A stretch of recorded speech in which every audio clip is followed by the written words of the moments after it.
Mainit pa rin si Justin Brownlee. Gusto na naman ma-moisturize. Hindi nga lang yan, nagpaulan ng 3-point shot si kabayan Justin Brownlee. Nagpakilala sa Adroit Club. Naghilod na lang tuloy ng libag yung kanilang head coach. Adroit Club gusto na lang saktan si Justin Brownlee.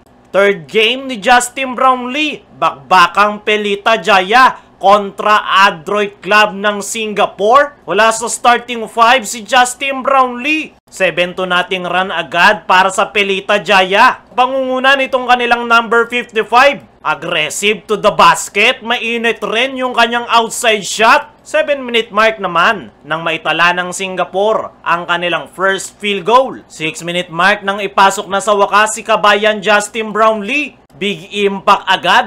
6 straight points ang ambag ni Justin Brownlee. Dalawang sunod yan sa 3-point area. Aggressive ang Pelita Jaya kaya naman natapos ang first quarter 12-30. 18-point lead para sa Pelita Jaya. Second quarter, aggressive Justin Brownlee. Takot ma-posterize ang Adroit Club, kinapitan si Brownlee. Pero na-convert naman yan ni Brownlee sa free throw line. Tila may joke time pang nangyari nang huminto yung bola sa ring. 7-minute mark, pinagpahinga si Justin Brownlee. Diyan nagumpisa yung opensa ng Adroit Club. Gandang depensa at opensa ang kanilang ipinapakita. Nagsisimula na ring uminit yung kanilang mga outside shots. Pinastos pa ang defender, tinitigan pa. Baba na sa single digit ang abante ng Pelita Jaya. Presensya pa lang ni Brownlee, laking tulong na sa kanyang kupunan. Kapag nasa loob si kabayan, doon gumaganda yung opensa ng kanyang kupunan. Balik sa 15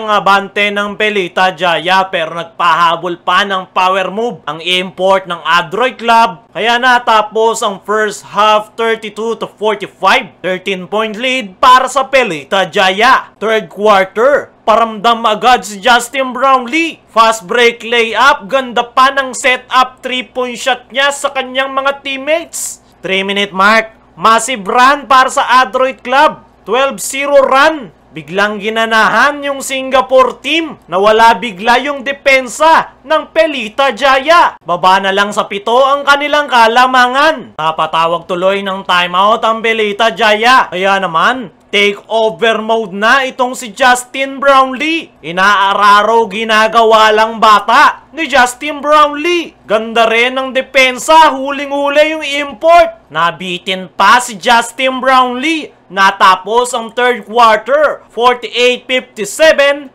9-point lead sa Pelita Jaya. Fourth quarter, Brownlee agad ang bubutas. Easy floater 2-point shot. Pinagpahinga si Brownlee, step up yung mga local players ng Pelita Jaya. Mainit yung kanilang outside shots. Pagbalik ni kabayan, drive to the basket agad. Wala nang magawa yung depensa ng Adroit Club. Naghilod na lang tuloy ng libag yung kanilang head coach. Pinangunahan ni Brownlee ang 3-point shot para sa Pelita Jaya. Lumobo na sa 24 ang abante ng Pelita Jaya. Adroit Club gusto na lang saktan si Justin Brownlee. At natapos na nga ang laro, perfect standing ang Pelita Jaya.